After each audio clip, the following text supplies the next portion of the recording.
सगळ्या रंगाचं भांडवल आहे. ओव्या म्हणलं तर ओव्या, ज्ञानेश्वरी म्हणलं तर ज्ञानेश्वरी, भागवत म्हणलं तर भागवत, हरिपाठ म्हणलं तर हरिपाठ. आता ही देवी आहे, हिचा हा नवरात्र कसं तयार झाला एका मिनिटात तुम्हाला देवी सांगून टाकतो. म्हणजे पहिल्या कडव्याचा विचार करायचा.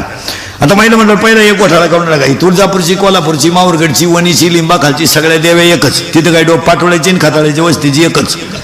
महाराष्ट्रामध्ये एकच देवीचं जागृत देवस्थान आहे, किचन ओट्या बसली देवी. तिने जेवढे भक्ताचे हाल केले, त्या देवीचं एक वैशिष्ट्य आहे, तिला भक्ताचे आईबाप सहन होत नाही. आणि त्या भक्ताचं एक वैशिष्ट्य आहे, तिचं सोडून कोणचं ऐकत नाही. आता ही देवी कशी तयार झाली ऐका, एका मिनिटात तयारच करून दाखवतो पटकन. आपल्याकडे सगळं भांडवल आहे. तयार कसं करतो बा. भगवान शंकराची मेली बायको, पूर्वीला बायका करायची, लोक करायची म्हणजे मिळत होता. आता बायको 1.5 एकर जमीन तुम्ही पाठोळ्यात घेऊ शकता, बायको नाही. जो माल राहिला तो जवळजवळ राहिलाच आहे. ते आता असेच युवक कार्य करते, बायका नाही. बायका कशी काय मिळतील महाराज. आपल्याला तालुका सिन्नर आहे. आपलं काय आहे माहिती ना, सिन्नरचं 1850. आपलं सिन्नरचं पोरं किती आहेत, 1000. पुरी किती आहे, 850. म्हणजे 150 पोरं तर कवाई मोकळायचे. रॅली रॅली रॅली ते सुटले 150. आता शिल्लक किती राहिले पोरं, 850. आणि पुरी किती राहिल्या, अहो 850 ना. त्यातल्या 600 पुरी पोस्ट ग्रॅज्युएट आहेत.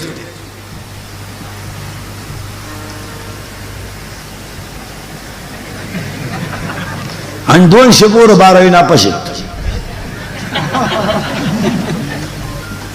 100 पुरी 10वी 12वी, बाकी सगळ्या क्लास 1 पुरी.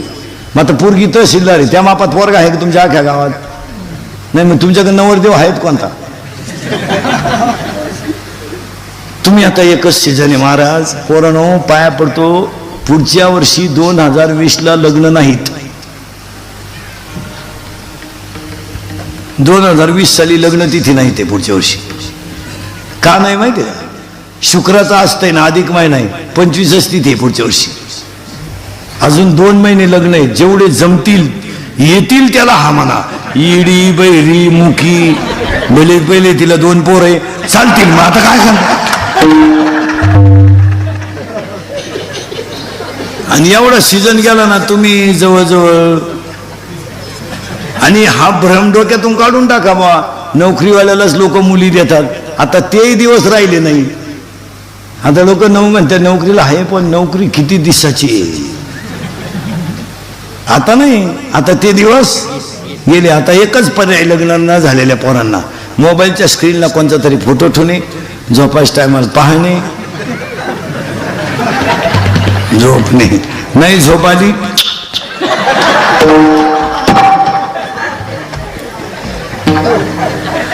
तरी नाही झोपेत, डबल. नाहीतर मग मामाची मामीची पूजा करणे. बस. त्या मामाला मुलगी आहे का? नाही. तू झाला गोसाई. त्या मामाला आहे का रे मुलगी? ए बऱ्या, ए मामाला मुलगी आहे का तुला? ना आहे का? आहे का? एकच आहे का? आणि तुम्ही भाऊ किती आहे? 2 आहे का? जो जास्त प्रयत्न करील तोच गड काबीज करील. हे बऱ्या, त्या मामाला मुलगी आहे का? ए मामाला मुलगी आहे का?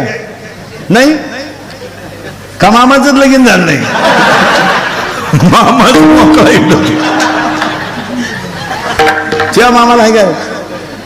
अरे मुलगी आहे का मामाला? नाही. तुझ्या किती आहे? एक. तुला भाऊ? अजून एक भाऊ आहे. एक का होईना पण दुश्मन आहेच ना तुझ्या मामाला रे. हे बऱ्या, नाही तुम्ही टाकली तुझ्या मामाला 3.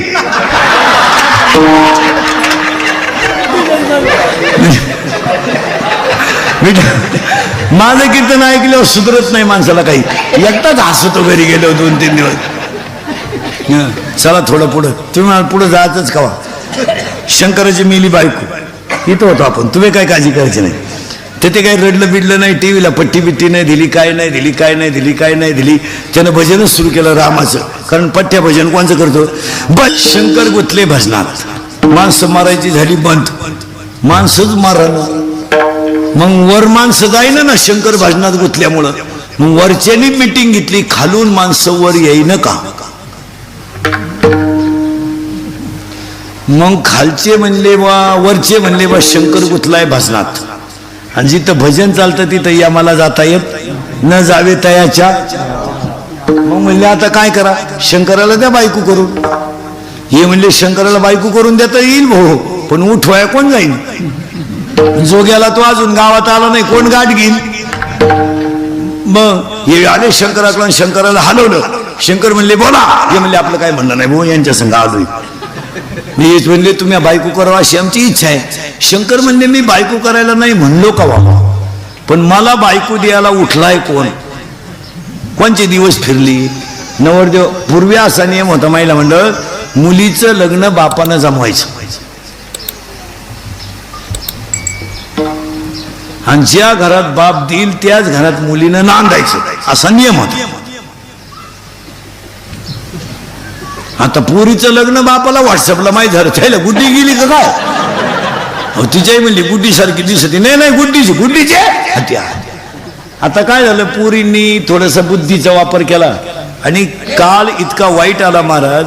2-3 गोष्टी समाजात इतक्या वाईट झाल्यात. मुलीला संरक्षण राहिलं नाही. एक, मुलगी एकटी घरी ठेवण्याचे सुद्धा दिवस राहिले नाही. मुलगी 10वीला जर गेली तर शाळेतून येईपर्यंत तिच्या आईबापाला चिंता आहे. पुरीला त्याची चिंता नाही, तो भाग वेगळा, तो भाग वेगळा. पण आईबापांना मुलगी जर शाळेत गेली तर घरी येईपर्यंत धाकाचे. काय मत आहे तुमचं. इतकं वाईट वातावरण झालं, इतकं वाईट महाराज. काही काही लोक ह्या मुद्द्यावर आलेत का बा मला मुलगी शिकवायची नाही. तो मुद्दा काही दृष्टीने पाहिला तर, कारण गावांमध्ये सांड पोरांची संख्या इतकी जास्त झाली महाराज का त्यांनी पार गावांची इशीला टांगली. बरं पुरीनी इतक्या लाजा सोडल्यात या 2-4 वर्षात. पुरी चांगल्या पोरांनो प्रेमच करीन हो. भंगार भंगार एकदम भंगरी. बरं पुरींना एवढंही काही वाटत नाही बा, पुरींनी प्रेम करू नये ह्या मताचा मी नाही. असे हलकट विचार नाही आपले. व तुम्ही पळून जाऊ नये, फाशी म्हणजे पळून जाऊ नये, कोणाचा हात धरून जाऊ नये, इतके हलकट विचार नाही आपले. कारण मला गॅरंटी तुम्ही माझं ऐकू शकत नाही. तुम्ही जी झक मारायची ती मारणार, कारण मी किती बोललो तरी तुम्हाला त्याची लाज नाही. पण एकच वाक्य सांगतो, आता आठवलं म्हणून सांगतो. पुरीनो 100% पुरी इंदुरीकरला शिवाय देते बा. इंदुरीकरला काय करायचं, आम्ही कशी भांड पाडून, कशी कपडे घालून, कोणाचा हात धरून जाऊ. जा तुम्ही, फक्त माझ्या एका प्रश्नाचं उत्तर द्या, लगेच जा. आज जा, दुपारी मॅसेज टाका, जा. फक्त पोरीनं तुमच्या बापानं असं आयुष्यात काय पाप केलं होतं का त्या बापाची मान तुम्ही समाजात कायमची खाली घातली, एवढं उत्तर द्या. जा. त्यानं काय केलं बा आयुष्यामध्ये. त्यानं फक्त हाताला चांगलं घड्याळ घातलं नाही, बनियन मारलं तर पलटी करून घातलं, बनियन तुटलं तर त्यानं गाठ मारली, बायकोच्या गळ्यातले दागिने मोडले, त्याच्या नशिबी अपमान आला. याच्यापेक्षा त्यानं चूक काय केली ती सांगा मला. अरे त्याला जर पाहुण्याने बोलवलं तर त्याला वर मान काढायला जागा राहिली नाही का. कोणत्या कार्यक्रमात गेलं तर त्याला वर पाहायला जागा राहिली नाही. त्याची मान समाजामध्ये कायमची खाली झाली. फक्त त्यानं चूक काय केली ते एवढं सांगा. काय चूक होती त्याची. बनियन मारलं तर त्यानं पलटी करून घातलं, बनियन तुटलं तर त्यानं गाठ मारली, बायकोच्या गळ्यातले दागिने मोडून त्यानं तुम्हाला मोठं केलं. त्याची काय चूक झाली, काय चूक काय झाली. त्याला 4 पाहुणे त्यानं वर पाहायचं नाही, 4 मित्र त्यानं खाली पाहायचं, त्यानं गावात नीट वर पाहून काय चूक केली ती त्यानं. अरे तुमचा जन्म नव्हता झाला पोरीनं, तुमचा जन्म सुद्धा नव्हता झाला. तर शेतकऱ्याची बाई वाईली निघली ना महिला मंडळ. 9वार साडीतली आई सांगल, पूर्वी वाटे वाईला निघाले येत काय होतं, एक बाजरीचं पोतं 2 शेळ्या. काय होत होतं, एक बाजरीचं पोतं 2 शेळ्या. अरे तुमच्या आईनं डोक्यावर दगड वाहिली पोरीनो, आणि तुमच्या बापानं पायानं घाल केला. लोक बैल देत होते, पण माणुसकी संपली असती, त्यांनी कुठाळच केला असतं. आमच्या जेव्हा घर झालं म्हणले असते, ती बाई म्हणायची नाही मी उन्हाच्या पारी झोपून राहील, पण सावली झाल्यावर घराचं काम. त्या आईनं डोक्यावर दगड वाहिली, पायानं घाळ केला पोरीनं, तुमचं त्याने घर बांधलं आणि तुमचा जन्म झाला ना पोरीनं जन्म, तर तुमचा बाप 15 मिनिटं एकटा हसत होता, नुसता हसत. का हसत होता माहिती का? त्याच्या आईनं त्याला सांगितलं होतं, तुला जर मुलगी झाली ना तू नशीबवान असशील. त्याला आईची आठवण आली, हसला तो. 15 मिनिटं हसत होता. तुम्ही 1.5 महिन्याच्या होता, पूर्ण अशा इतक्याच होत्या. तुम्ही आता शहाण्या झाल्या रे. आता हे पोपन देव यांनी भांग आणले, तर आता चला वयोद्यातले कपडे आणले, आता तुम्ही भावाला तवानी वागायला लागले आणि बापांच्या माना कचा कचा कापून टाकल्या. तुम्ही आता शहाण्या झाल्या. तर काय भेज आहे तुम्हाला? काय भेजे? आता ही 10वी 12वीची कॉलेजची जाणारी टूर ही आता ही अवलाद वळवळ करती. यांची काय गव्हर्नमेंट बिगर बापाची इस्टेट कमवून जगायची. सोडा करण जगा बरं महिनाभर बाहेर. मी 12 महिने सांभाळीचं तुला, तू फक्त 1 महिना बाहेर काढ. 11 महिने मी सांभाळीचं तुला, काढ बरं. उगाच आपला आई बापा बोलत नाहीत म्हणून चाललंय महाराज यांना माज आलाय. फक्त कोण बोलत नाही? आई बाप. जाऊ द्या बाई, आईनं झक मारायची, तिनं म्हणायची त्याला बोलत नका जाऊ, तो काही करील. लोकांची लेकरं नाही का फाशा घ्यायला लागले, आपल्यानं जर घेतलं तर काय होईल. हे आईचे कान फडा आणले पाहिजे. घेऊ दे ना पोरांना औषध, कुठे इकत आणायला वस्तू आहे, होईल परत. तो घरातून निघून जाईल, जाऊ दे, गेला तर करू प्रयत्न परत. हा हसण्यावर नेऊ नका. या 4 वर्षामध्ये बाप पोरांचे खांदेकरी झाले. बापाने खांदा दिलाय पोरांना, इतकी माजटल्यात आवलादी. रोज उठून अपघात येत, रोज उठून. तुम्ही पेपर वाचा महाराज, रोज उठून अपघात. बरं अपघात सहज होणारच नाही हो. हे बाय, एखाद्या ड्रायव्हरला झोप लागू शकते किंवा एखादा बळच येऊन धडकू शकतो. सगळे ऍक्सिडेंट बिगर व्यसनाचे होतील. आता आपण प्रवास करीत नाही का? मला 25 वर्ष झाले पोरं मी प्रवास करतो. हे 25व्या वर्ष मला महाराज झाल्याला. मी 15 स्कॉर्पिओ वापरल्यात. मी 11 महिन्यात गाडी बदलतोय. 11 महिन्यात, 12 महिने ठूत सुद्धा नाही. 11 महिन्यातच वाजत होती ती. रात्री होती इंदापूरला, आता आली इथं. आता इथून चालली सानपाड्याला, चालली मुंबईला, उद्या चालली दुसरीकडे. हलक्या हाती 3 करतो रोज रोज. मी काही सीझन मधला बुवा नाहीये. हे बा सप्ताह बसला बाबा झाला. कसाही महिना निघू, 80 85 80 85. 80ला तर दगडा आपटा भ्याव नाही. महिन्याला 80 तर आहेच. जेव्हा 60 असतील तेव्हा हाफ सीझन. मग केस कमी आहेत अंगाची, एवढी गावं पाहिलीत म्या. हे आरामीला फुकट मिळाल्यामुळे उता आलाय नाही तर यांची काय ताप आहे काय मध्ये तुमचं. यांना घर राहते मिळाले, राहते मिळाली, बाजू घेणारी आई मूर्खासारखी पोराची बाजू किती. अरे केरळवरून एवढं पोर आलंय आपल्याकडं. पेट्रोल पंपाच्या शेजारी त्या फळकटावर झोपत आहे. त्यांनी गुंठाभर जमीन घेतली हायवेला.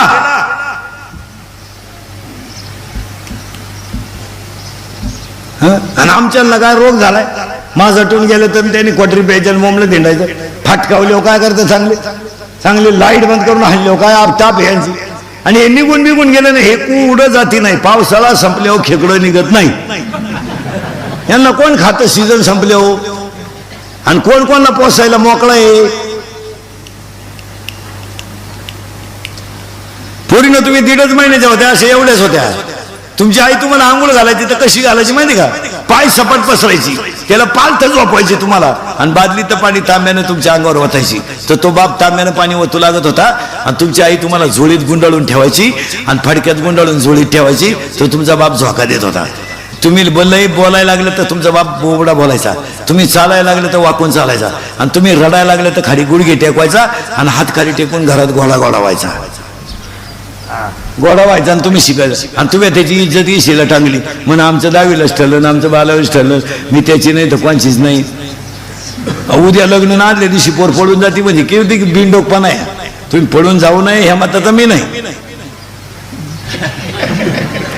अहो एक पोरगी तर मागच्या महिन्यात अशी गेली महाराज. रविवारी लग्न झालं, मंगळवारी नवरदेवाच्या घरी, घरून तिच्या बापाच्या घरी आली पहिल्या मूळ पाटील, बुधवारी पडून गेली. हो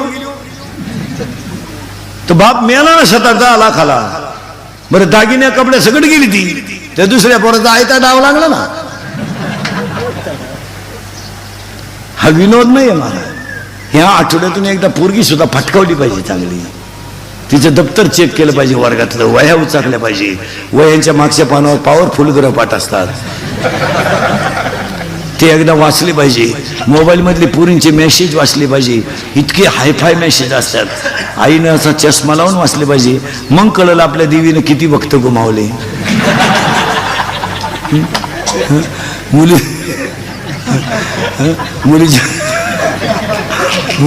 मुलीच्या मोबाईल मधला बॅलन्स पाहिला पाहिजे. आपण तिला 100 दिलते, त्याच्यात 500 आले, मग 100ला 500 ही स्कीम कोणती आली बा? ही जरा 1 GB आहे का 2 GB आहे का GB आहे पहा जरा. पोरगी पडून गेले, आई म्हणती मला अंदाज आलता, तू काही कुंभमेळ्याला गेलती का? गेलती कुठं? हसण्यावारी नेऊ नका महाराज. शंकरनगर देव झाले, इथं होतो आपण, तुम्ही काय काळजी करायची नाही. मी कुठे जाऊ द्या. शंकरानं बायको पाहिली, पण बायको पाहताना 4 गोष्टी पाहाव्या लागतात. घ्या लिहून आता, लग्न न झालेली पोरं तुमच्या ध्यानात येणार नाही, पण सांगून ठेवतो. बायकोच्या नाकाचा शेंडा सणसणीत असावा बायको पाहताना, नाही तर बायको इतकी स्मार्ट,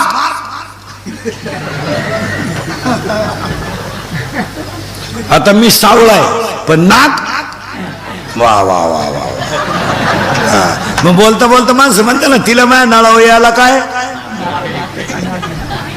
नाही तर लाल कांद्याचे पैसे झाले मागच्या 15 वाड्यात, एकानं बायकोला नथ केली, बायकोच बस क्या नाकाची, नतच घुसलं, त्यानं दामन तापावला, नागपुरी वर केली. काय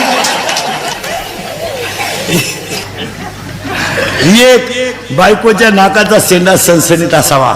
भाग्यवान स्त्रीचं कपाळ उंच असतं, स्त्रीच्या आरपार पायात प्रकाश नसावा, आणि बायको रंगाने सावळी असावा, असा नियम आहे. गुरी बायको शक्यतो टाळावाच. अजून एक गोष्ट आहे, बायको पाहताना तुमच्या ध्यानात येणार नाही, पण सांगून ठेवतो.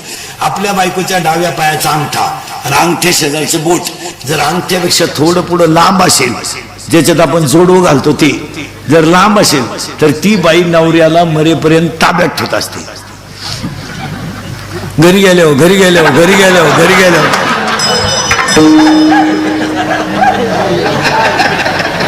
तुम्ही का लगेच पाय सुरुवात केली, म्हणणंच बापाचं बाप नाही शब्दाच्या पुढे जात नाही काय. शंकर नवरदेव झाले, लग्न मंडपात आले महिला मंडळ, आणि आली ना वर वावळायची पाळी. वर कोण ओळी? ती नवरीची आत्या. टीप घेऊन आली, टीप, दुसऱ्याचं नाव खोडून. टीप म्हणजे पाण्याची टाकी, पण तिला काय माहित नव्हतं नवरदेवाच्या गळ्यात काय साप. तिने गंधात बोट बुडवलं, वर हात केला, गळ्यातल्या बाबांना फणा काढला, नवरीची मावळण जागेवर मेली, त्याच लुगड्यावर गेली, आणि लागलं ना लग्न ह्या बाईचं. तुम्ही म्हणा लग्न लावलं शंकराचं, खंडोबाचं कुठून काढलं? शंकरच खंडोबा, शंकरच खंडोबा. हे खंडोबा भैरवबा हे देव सगळे भगवान शंकर आहे. पार्वतीचं झालं लग्न, नवऱ्याच्या घरी बापाच्या घरी मांडला यज्ञ, पार्वतीचा झाला अपमान, भगवान शंकराचा झाला अपमान, पार्वतीने टाकली अग्नीत उडी, आणि पार्वतीचं शरीर शंकराने रागाच्या भरात उचललं, आणि घेऊन जात असताना खालून राक्षसांनी बाण मारले. त्यावेळेस लागलेल्या बाणाचे 51 तुकडे झाले पार्वतीच्या शरीराचे. ते 51 तुकडे म्हणजे भारतातली देवीची 51 शक्तीपीठ, त्यातली 3.5 महाराष्ट्रात, तुळजापूर, कोल्हापूर, माहूरगड आणि अर्धसप्तशृंगी वणी, आणि ती देवी तयार झाली. तिनं महिषासूर मारला.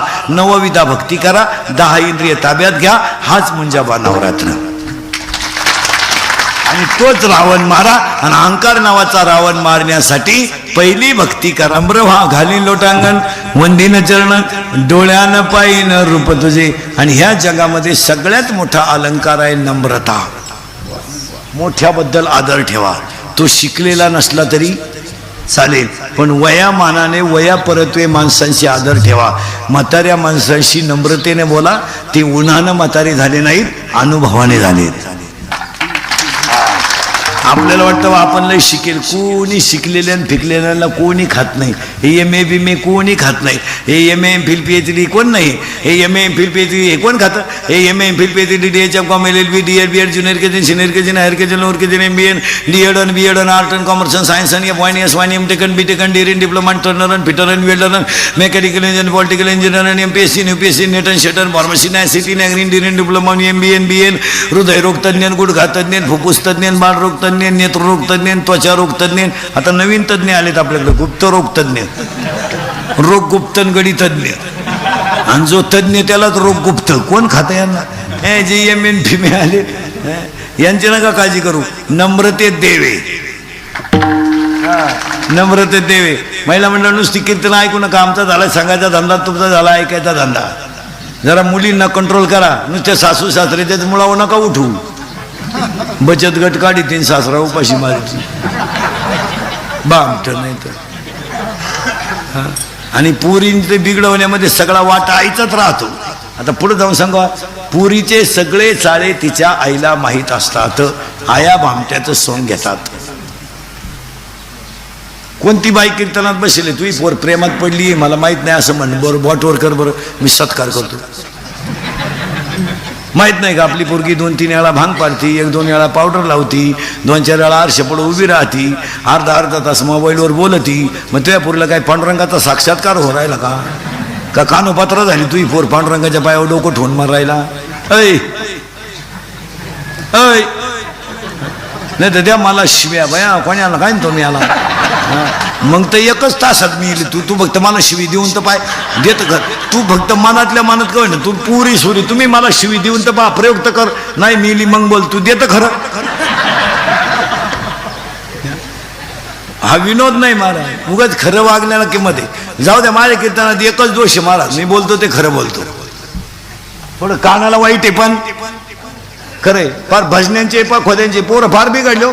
खोद्यांचे तर याडपटाचे, भजन्यांचे तर पुरे खलास झाले. भजन्यांचे पोरांना तर काय झपाटले काय कळानं. बापाचं आयुष्य परमार्थात गेलं, पोर देवळाकडे डोकून पाहिलं. कीर्तनकाराची तर कच कोठरी आणतात. अरे काय झालंय. बाप पाठ बसून देवळात बोंबलतो, तुझी निडळी कोटी चंद्र प्रकाशे, कमल नयन हरीचे वदनाशे. त्याचाच पोरे आला काळ्या पिशीत मटण घेऊन. मग बाप म्हणतो उभा राहून कसा हलवी तो बाहो, बाप रखमा देवरू विठ्ठल राहो. भरला त्याच्या पोऱ्या मागून. मग बाप म्हणतो पिवळा पितांबर कैसा गगनी झळकला, गरुडावर बैसोनी माझा काय वाऱ्या. दिली पोऱ्यानं बापाच्या ठोणन. मग बाप म्हणतो विठोबाचे राज्य माने ते दीपवाळे. काय सांगा तर महाराज. गायकवाद गुणजन मंडळातल्या सगळ्या सभासदांना धन्यवाद. मला खुणवायचं नाही, 12:30 झाले. एकदा प्रेमानं भजन करा विठोबा रखुमा.